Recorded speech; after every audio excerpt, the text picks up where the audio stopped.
बता रहा हूँ, ऐसे नहीं चलिए, दारुल नाम उलूम पता हबीबिया बताइए, बता रहा हूँ मैं, स्पेसिफिक हो जाइए। दारुल उलूम हबीबिया बता रहा हूँ मैं, दारुल हबीबिया के सारे कागजात थे, सब कुछ बता दिया गया। ठीक है, ये अब राकेश जमीन त्रिपाठी पर बताइए भाई, बनाया ये जमीन कह रहे हैं उसकी कि है, जरूरी तालाब की जमीन दस्तावेज है। थे, कागज थे, फिर भी आप लोगों ने गिरा दिया। देखिए, नूर अहमद अजहरी हो या अरशद मदनी हो, ये अकलियत के हिमायती नहीं है। ये अपने कौम के अगर हिमायती होते, अकलियत के हिमायती होते, तो शायद सरकार की इस कार्रवाई के पक्ष में बात कर रहे होते, क्योंकि ये जो अवैध विधि संचालित करने वाले मदरसे हैं ना, यही तो कौम के लगाने का काम करते हैं, शक और सुबह उपजाने का काम करते हैं। और इनको तो खुलकर के सामने आना चाहिए कि जहां भी नियमों का पालन नहीं हो रहा है, वहां नियमों का पालन होना चाहिए। लेकिन न जाने क्यों सरकार की कार्रवाई के विरोध में खड़े होकर के इस शक को और पुख्ता करने का काम करते हैं। स्पष्ट तौर पर कह रहा हूं, वर्ष 2017 में जब उत्तर प्रदेश में योगी आदित्यनाथ जी के नेतृत्व की सरकार बनी, तो मदरसों का ऑनलाइन पोर्टल पर रजिस्ट्रेशन करना अनिवार्य किया गया। 4 लाख विद्यार्थी गायब हो गए। मदरसों के नाम पर फर्जीवाड़ा करना, फर्जीवाड़े से वजीफा का भुगतान कराना, फर्जी तरीके से उसमें नियुक्तियां करना और सरकारी धन का गबन करना, क्या यह अकलियत के लिए हित में है? क्या नहीं चाहते कि जो वास्तविक मुसलमान है, जिसको दीनी तालीम के साथ साथ में मॉडर्न तालीम मिलनी चाहिए, जिसको सरकार की ग्रांट मिल रही है, तो सही लोगों तक पहुंचे? कहीं ना कहीं नूर अहमद अजहरी भाजपा का विरोध करते करते अपनी अकलियत से मसाइलों का विरोध करने का काम कर रहे हैं। राकेश त्रिपाठी जी, भाजपा आज कौम के भीतर का विरोधी नहीं हूँ, कर रहे हैं कि भाजपा ने जो चिंटू पाल रखे हैं, मैं उनका विरोधी हूँ, रहूंगा। तो आपको उसके खिलाफ तो हमें हमारी कौम को, हमारे मदरसों को, हमारी मस्जिदों को, हमारी आवाजों को दबाएंगे। आजमगढ़ के सरायवीर से भाषण कर रहे हैं, हमारी मस्जिदों और आजमगढ़ का सरायवीर को टारगेट करेंगे। अजहरी जी, विरोध करूंगा। आपके समय में राकेश त्रिपाठी सुन रहे थे, अब आप बोलने लगे तो आवाज कौन दबा रहा है ये जनता देख रही है। तो रुक जाइए, थोड़ा सा सुन लीजिए, बड़े आराम से वो अपनी बारी का इंतजार कर रहे थे। आपसे ज्यादा तो हमारी आवाज कोई नहीं दबाता। आप तो अरे सर छोड़िए ना, सबसे पहले आपसे डिबेट शुरू करूं, फिर भी आपकी आवाज दब रही है। तो सर ये विक्टिम कार्ड मत खेला करिए। एक मदनी वहां पर बैठकर विक्टिम कार्ड खेल रहे हैं, एक अजहरी यहां पर बैठकर विक्टिम कार्ड खेल रहे हैं।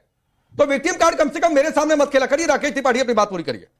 ये विक्टिम कार्ड लोग हैं, ये विक्टिम कार्ड और विक्टिम कार्ड इसे नहीं कहते, देश देख रहा है, विक्टिम कार्ड इसे नहीं कहते साहब। शुरुआत में सबसे पहले सवाल और सबसे पहले जवाब इनमें जो खेलने वाले सर ठीक वैसे ही जैसे डॉक्टर मनमोहन सिंह कहते थे कि देश के संसाधनों पर पहला हक मुसलमानों का है। भाई आज डिबेट में भी आपने उत्तर देने का, बोलने का सबसे पहला हक तो अजहरी साहब को दिया है, उसके बावजूद ये विक्टिम ये ठीक नहीं है। देखिए सच बात ये है, अरशद मदनी ये बात जहां से आजमगढ़ से के सरायमीर से बैठकर कह रहे थे ना, कि आजमगढ़ का सरायमीर वही है। उसी सरायमीर को लेकर के तमाम सवाल खड़े होते रहे हैं, जहां से तमाम नौजवान, मुस्लिम नौजवान आतंक के साए में कहीं ना कहीं रहे, आतंक से उनका जुड़ाव रहा है। अरशद मदनी साहब को बैठ करके तो ठीक है, रुक जाइए, आह्वान करना चाहिए था कि मदरसों पर ये दाग क्यों लग रहे हैं। इन मदरसों के दाग को धुलने के लिए तो प्रयास खुद मदनी साहब ठीक है, 2 प्रयास हो रहे हैं तारिक खान जी। हाँ ठीक है राकेश जी आपके पास ही आ रहा हूं। अरे रुकिए अजहरी जी, लगातार बोलेंगे, फिर मैं कुछ कहूंगा तो कहेंगे कि आवाज दबा रहे हैं, तो नहीं अच्छा लगता है। बाकी के मेहमानों को भी मौका दीजिए सर,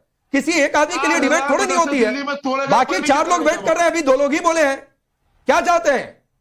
रुक जाइए, हाँ तो रुक जाइए। तारिक खान वैसे ही बहुत कम स्टूडियो में आते हैं, बड़े धैर्य से इंतजार कर रहे हैं, रुक जाइए। तारिक खान जी, 2 प्रयास चल रहे हैं। एक प्रयास तो चल रहा है कि अवैध मदरसों को बंद कर दीजिए, मॉडर्न एजुकेशन दे दीजिए, इंग्लिश मैथ्स को लेकर भी फैसला आया है कि अब यूपी के मदरसों में पढ़ाया जाएगा। दूसरा एक और प्रयास चल रहा है, और प्रयास ये चल रहा है कि वक्फ की सारी प्रॉपर्टी सेंट्रलाइज्ड हो, एक जगह पोर्टल पर हो। लेकिन ये अच्छा क्यों नहीं लगता? आपने कहा कि एक मदरसा बताओ, मदरसे का नाम मदरसा अनवारुल उलूम, जिला श्रावस्ती। जिला प्रशासन गया, बंद कर दिया 27 अप्रैल को। हाईकोर्ट ने आदेश दिया, ताला खुलवाया गया, सारे न्यूज चैनलों ने दिखाया, आप सर्च कर लीजिए आपको मिल जाएगा। आप पूछ रहे थे ना, एक बताइए क्या मंशा थी सरकार की, जिले के लोगों की? 27, 28, 300, 400 मदरसे बंद कर दिए, इधर मस्जिदें गिरा दी। क्या मकसद क्या है? हाईकोर्ट ने क्यों कहा कि आपका उस मदरसे को बंद करना अवैध था, सही नहीं था? डांट भी लगाई जिला प्रशासन को कि क्या वजह थी। 51 साल पहले वो मदरसा बना था, कागज सारे थे, दिखाया, तभी हाईकोर्ट ने। ये साफ मंशा को दिखाता है, और ऐसा एक जगह नहीं, कई जगह सब कोर्ट गए हुए हैं, लेकिन कोर्ट की पैरवी में टाइम लगता है, कागज दिखाया जाएगा, सामने वाले पक्ष को भी बोलने का मौका दिया जाएगा, उधर से सरकार आएगी बताएगी नहीं हमने ऐसे बंद किया, इसका मतलब है कि आप हारे, ताले खोले गए, उसको सील किया गया। क्या मंशा क्या है, समझ में आता है आपको? क्या मंशा है, क्या करना क्या चाहते हैं? ये करना क्या चाहते हैं? एक समाज को दिखाना आप ये चाहते हैं कि हम मार रहे हैं, बंद कर रहे हैं इनको, और फिर उसके बाद वही 10-11 लोग जाकर देश को रिप्रेजेंट करते हैं। उसी मुसलमानी लोग तो जा रहे हैं देश को रिप्रेजेंट करने और फक्र से सीना चौड़ा करके कह रहे हैं। हाँ। सब कह रहे हैं, अभी तारिक को भेज दीजिए वो भी कहेगा, लेकिन यहां अंदर क्या लड़ाई है, क्या दुश्मनी है, अंदर क्या दुश्मनी है? ये मत कहिए कि सिर्फ मुसलमान गए, सभी धर्मों के लोग गए, मुसलमान भी गए, मत कहिए कि 10 मुसलमान गए हैं भाई, तो ठीक है 10 तो सीना चौड़ा करके गए ना। नहीं मैं कह रहा हूं अंदर क्यों मार रहे हो, मुसलमान गए, चलिए छोड़िए, अंदर क्यों मार रहे हो, अंदर क्यों, क्या वजह, क्या दुश्मनी, क्यों मदरसे कोर्ट ने फटकार लगाई सरकार को, क्यों? मैं उस पर राकेश त्रिपाठी से रिप्लाई लेता हूं। रुकना है, नहीं राकेश त्रिपाठी रिप्लाई करेंगे उस पर कि क्यों किया भाई ऐसा। हम आप बात करते हैं, बीजेपी के पास कोई जवाब नहीं है, इन्होंने तो मदरसा बंद किया था। तो पूछता हूं ना, चाहते क्या है? तो तारिक खान हम आप क्यों बात करें? मैं कह रहा हूं यही जवाब देंगे ना आप। आपने एक फैक्ट कोट किया है, अब वो कितना दुरुस्त है, क्या है, क्यों बंद किया, सरकार के प्रवक्ता यहाँ पर राकेश त्रिपाठी को बताएंगे, जाने मत दीजिएगा, उनसे पूछा ही नहीं। चैलेंज दे रहा हूं, दरवाजा बंद कर लीजिए, मुझे जाने मत दीजिएगा। क्या बात करते हैं, सच करिए। अरे क्यों दरवाजा बंद कर रहे भाई, कैदी थोड़ा नहीं करना है। श्रावस्ती में अनवारुल उलूम 27 तारीख को मदरसा बंद बताइए राकेश त्रिपाठी क्यों बंद किया भाई, आदेश दिया। हाँ रुकिए, हाँ चलिए राकेश त्रिपाठी रिप्लाई करिए क्यों बंद किया। बता देता हूँ, अब बता देता हूँ। तारिक खान साहब थोड़ा धैर्यपूर्वक सुनकर सुने, धैर्यपूर्वक सुने। इन्होंने श्रावस्ती का उदाहरण दिया। श्रावस्ती में लगभग 2 दर्जन से ज्यादा मदरसे बंद किए गए हैं। एक मदरसे का उदाहरण लेकर के आए हैं। केवल श्रावस्ती नहीं, श्रावस्ती है, सिद्धार्थनगर है, लखीमपुर खीरी है, बहराइच है, और ये नेपाल बॉर्डर के वो सारे जिले जहां नेपाल की इंडो नेपाल सीमा लगती है। इस इंडो नेपाल सीमा पर बड़ी संख्या में फॉरेन फंडिंग के द्वारा, जिसमें चाइना की भूमिका है, जिसमें पाकिस्तान की भूमिका है, सबूत गलत है, बिल्कुल गलत एक्टिविटीज अगर चल रही है, अब तक सबूत दिखाइए, सबूत दिखाइए, कार्रवाई होती है। कोर्ट में क्यों नहीं पेश किया आपने? आपके पास तो बाकायदा वकीलों की फौज है ना। ये तारिक साहब अपने वकीलों की सारी फौज उतार दीजिए, हम तो इनवाइट कर रहे हैं, आप सारे अपने लीगल सेल के अपने वकीलों की फौज उतार दीजिए और एक एक करके सारे मदरसे जहां भी गिराए गए हैं आप उनको वाजिब ठहरा दीजिए। लेकिन ये करेंगे नहीं आप, मतलब आप सच बात ये है, तोड़ेंगे, एक तोड़ रहे हैं यार्ड में आप सारे मदरसों की अवैध गतिविधियों को वाजिब ठहराने का कुचक्र रख रहे हैं। लेकिन ये षड्यंत्र चलेगा नहीं। इस देश की धरती पर आप देश की धरती पर कोई आतंक की नर्सरी बनाएंगे, वो चलेगा नहीं। आईएसआई को प्रोटेक्शन करने के लिए स्लीपर सेल बनाने का काम करेंगे, ये चलेगा नहीं। सिमी के अगर स्लीपर सेल बनाने का काम करेंगे तो ये चलेगा नहीं। आतंक की नर्सरी मदरसों को बनने नहीं दिया जाएगा। हम मदरसों को साफ सुथरा करेंगे, हम मदरसों को मॉडर्न एजुकेशन के साथ सवाल बड़ा वाजिब सवाल है। आपने कहा बॉर्डर के एरिया को, आपने बॉर्डर के एरिया पे जो मदरसे मस्जिद थे बंद किए, एक आदमी पकड़ा आपने, एक आदमी पकड़ा, नाम बताइए, नाम बताइए, कौन सा आतंकवाद वहां से कराया जा रहा था? और अगर बॉर्डर एरिया में मदरसे नहीं चलाने हैं, विधानसभा में कानून बनाइए, लोकसभा में कानून बनाइए, बंद करिए बॉर्डर एरिया के मदरसों को। तारिक खान या समाजवादी पार्टी रोक रही है क्या? लेकिन आपने जो बताकर 300-400 मदरसे बंद किए हैं कि वहां तक पाकिस्तान से और चाइना से फंडिंग होती थी, सबूत दिखाओ। भारतीय जनता पार्टी के पास अगर सबूत है तो क्यों हाईकोर्ट में वो सबूत नहीं दिया गया? क्यों नहीं दिया गया सबूत? तो सबूत आपको देना चाहिए हाईकोर्ट में, और सबूत देकर आपको ये साबित करना चाहिए कि वहां नेपाल और चाइना से फंडिंग हो रही है। अगर नेपाल चाइना से फंडिंग हो रही है, बॉर्डर आपके कंट्रोल में। एक मिनट मैं आता हूं बीच में, मैं आता हूं बीच में। राकेश त्रिपाठी रुक जाइए, राकेश त्रिपाठी रुकिए। तारिक खान, आपकी जुबान एक शब्द नहीं खुली अरशद मदनी पर, आपकी जुबान एक शब्द नहीं खुली महमूद मदनी पर, आपकी जुबान एक शब्द नहीं खुली जो अजहरी ने कह दिया कि भाई मदरसों से ही, अवैध मदरसों से ही क्या आजादी की आवाज उठ गई थी। आपने पूछा ना, मैं एक फैक्ट आपको बता रहा हूं। अगस्त 2022 कानपुर, जैश का आतंकी सैफुल्लाह गिरफ्तार किया गया था, इटावा से मदरसे अरबिया कुरानिया में पढ़ाई कर रहा था। मार्च 2022 सहारनपुर देवबंद से इनामुल हक गिरफ्तार किया गया था, लश्कर के संपर्क में था। 2019-2018 ऐसे 4-5 और उदाहरण हैं। तो सर मैं ये नहीं कह रहा हूं, अगर कहीं से गलत कोई कार्रवाई होती है तो मैं उसका विरोध कर रहा हूं। आप श्रावस्ती की बात कर रहे हैं, मैंने राकेश त्रिपाठी को जवाब पूछा, लेकिन जड़ें अवैध मदरसों तक पहुंची हैं और कई सारे मुसलमानों के नाम तो लिख करके ले आए हो आप। अरे मैं नाम सुनिए ना, अब इतनी आपको बौखलाहट हो गई है अजहरी जी। सवाल आपसे कर नहीं रहा हूं, आपसे सबसे पहले डिबेट की शुरुआत की, कुछ उदाहरण मैंने सामने रखे तो आपको इतनी बेचैनी हो गई, तो रुक जाइए सर, होल्ड करिए, अपनी बारी का फिर से वेट करिए, अपनी बारी का वेट करिए। अमितोष पारी, ज्योति मल्होत्रा के नाम हाँ तो ज्योति मल्होत्रा को कौन डिफेंड कर रहा है? अरे हटाइए, सजा दीजिए, मैं बिल्कुल डिफेंड नहीं कर रहा हूं। ज्योति मल्होत्रा को सजा दीजिए, ज्योति मल्होत्रा के जो साथ साथ है उनको सजा दीजिए, लेकिन इनके जिनके नाम लिया जा रही है, शर्म आनी चाहिए आपको कि इनको डिफेंड करने के लिए आप ज्योति मल्होत्रा के पीछे जाकर छिप गए। अमितोष पारिक, रुक जाइए भाई। अमितोष पारिक, सवाल सिर्फ इतना ये है कि भाई सरकार कुछ नियम बना रही है, ये रजिस्ट्रेशन है, ये वेरिफिकेशन, ये कराइए, मदरसा चलाते रहिए, कौन रोक रहा है? और रोकेगा तो वो गलत है, लेकिन साहब हम रजिस्ट्रेशन कराएंगे नहीं, क्योंकि हमारे अवैध नाम का कुछ होता ही नहीं है। अवैध क्या होता है? राकेश जी, क्या है, दो विषय यहां पर है। एक, जो भी चीज इनके अवैध होती है वो इनके मजहब का पार्ट बनाते हुए एक्सक्यूज आ जाती है और लगातार तरीके से न्यायालयों के द्वारा उसको डिनाई करा गया है। वक्फ डिबेट चालू हुई थी, N essential part of religion, supreme court की कोई टिप्पणी नहीं, इंटरिम स्टे देने से मना कर दिया। Loud speaker essential part of religion, हिजाब असेंशियल पार्ट ऑफ रिलीजन, लेकिन ऐसा कोई एसेंशियल पार्ट नहीं आया। अब मैं बात करता हूं जो ये बड़ी बड़ी छाती ठोक रहे मदरसों के नाम के ऊपर में, आर्टिकल 29 और 30 के अंदर में कॉन्स्टिट्यूशनल राइट मदरसों को दिया है। लेकिन देखिए, केस था Anjuman Qadri versus Union of India. Supreme Court ने क्या कहा कि you can not deny the education right of comprehensive education in मदरसे। आप अपने माइनॉरिटी राइट्स रखिए, लेकिन आपको कॉम्प्रेसिव एजुकेशन देनी पड़ेगी। तो इनके पेट में पानी हिल गया, क्यों? क्योंकि चाहते ही नहीं कि मदरसे से बच्चा निकले और माने कि साइंटिफिक रूप से धरती गोल है, ये तो चाहते हैं धरती चपटी रहे।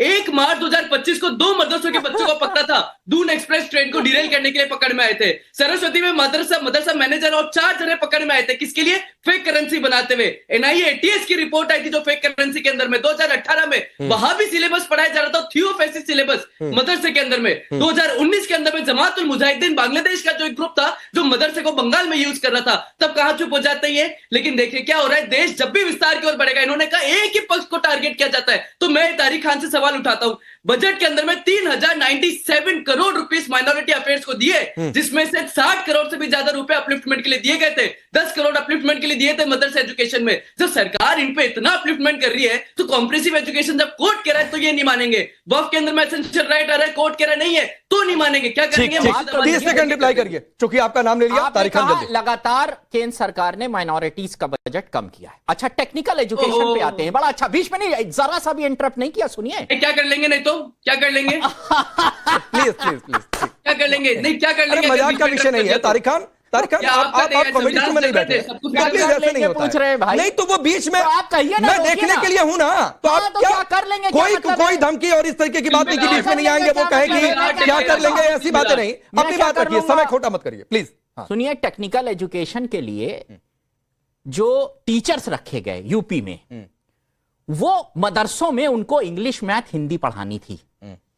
8 साल हो गए, चवन्नी पैसा केंद्र सरकार और राज्य सरकार ने नहीं दिया है। डेटा दे रहा हूं, उसमें 22,000 लोग हैं। अरे चुपो भाई, अभी क्या कर लेंगे? आप कह रहे थे धमकी दे रहे हो। भाषा का प्रयोग सही से करा, वो बीच में मैं नहीं बोला, सही से क्या करिए? आपके मदरसे के एजुकेशन नहीं हो, जानकारी कम है भैया। 29-30 पढ़ के आइए, पहले सुप्रीम कोर्ट में पढ़ाई किया करो बेटा, पढ़ाई किया करो, पढ़ाई किया करो। भाषा को ले लेंगे। उसमें 22,000 लोग, जिसमें आधे से ज्यादा हिंदू है, मुसलमान नहीं है। टेक्निकल एजुकेशन के लिए रखा, केंद्र अंश था और राज्य का अंश था। जिस पार्टी को आप सपोर्ट करते हैं, भारतीय जनता पार्टी, आज हिंदी मैथ इंग्लिश की बात कर रहे हैं आप। शर्म नहीं आती है? भारतीय जनता पार्टी से जाकर पूछिए, उसमें से 7 लोगों ने सुसाइड कर लिया। आपको पता है? कुछ जानकारी नहीं है, बस आ गए बैठ के चिल्लाने, झूठ बोलने, हिंदू मुसलमान का झगड़ा कराने, यही काम है तुम्हारे पास। आ गए, मैंने साधारण नहीं, एक मिनट तनख्वाह दिलाइए उनको। अरे रुकिए ना, तनख्वाह सबको मिलनी चाहिए। नहीं, कहाँ मिल रही है? तो क्यों सबको मिलनी चाहिए? हाँ ठीक है, थोड़ा फ्रेम इनका खोलिए भाई, थोड़ा फ्रेम और खोल कर रखिए। तारिक खान जी का कहीं मेज गिरे नहीं। हाँ ठीक है, फैज खान, एक बहुत सिंपल सा सवाल था, उस पर तारिक खान को बढ़िया सी आ गई। मदरसों पर, अवैध मदरसों पर एक्शन की बात हो रही है, इसमें कह रहे हैं हिंदू मुस्लिम मत करिए। हिंदू मुस्लिम कौन कर रहा है? ये तो मुस्लिम की बातचीत चल रही थी। वक्फ वाला सवाल शायद ये भूल गए, उस पर तो जवाब ही नहीं इनका। फिर आऊंगा इनके पास कि भाई उम्मीद पोर्टल से। हाँ राकेश जी कुछ कहना चाह रहे हैं क्या? 20 सेकंड, फिर आ रहा हूं फैज का। मैं एक बात जोड़ दूं। ये तारिक खान ने अभी चूंकि आपके चैनल पर झूठ फैलाया था, मैंने झूठ को तुरंत अभी अपडेट मेरे पास जानकारी आ गई है। ये श्रावस्ती के जिस मदरसे के बारे में कह रहे थे कि उसको हाईकोर्ट ने खोलने का आदेश कर दिया है, ये बात आधा सत्य था। इसके आगे का सत्य नहीं बताया है। इसके आगे का सत्य यह है कि वो मदरसा सरकारी जमीन पर बना हुआ था और उस तहसीलदार कोर्ट ने उसको दोबारा बंद करने के लिए आदेश कर दिया है। तो यह आधी अधूरी जानकारी मत रखा करिए। तारिक खान साहब, वो मदरसा फिर बंद हो रहा है, आप पता कर लीजिए। और इस तरह से सरकारी जमीन आज की डेट में खुला है या बंद हुआ बनाया जाएगा। सरकार ने हाईकोर्ट ने आदेश दिया, ताले खुले या नहीं खुले? जिस मदरसे की आप बात कर रहे थे, झूठ बोल रहे हो, नेशनल टेलीविजन पर आकर झूठ बोलते हो। अभी ताला खुला हुआ है, उसी डिस्ट्रिक्ट का रहने वाला हूँ, समझ में आई बात? चिल्लाते रहिए, उसी डिस्ट्रिक्ट का रहने वाला हूँ, झूठ बोलते हो, आपको झूठ बोलते हो नेशनल टेलीविजन पर आकर।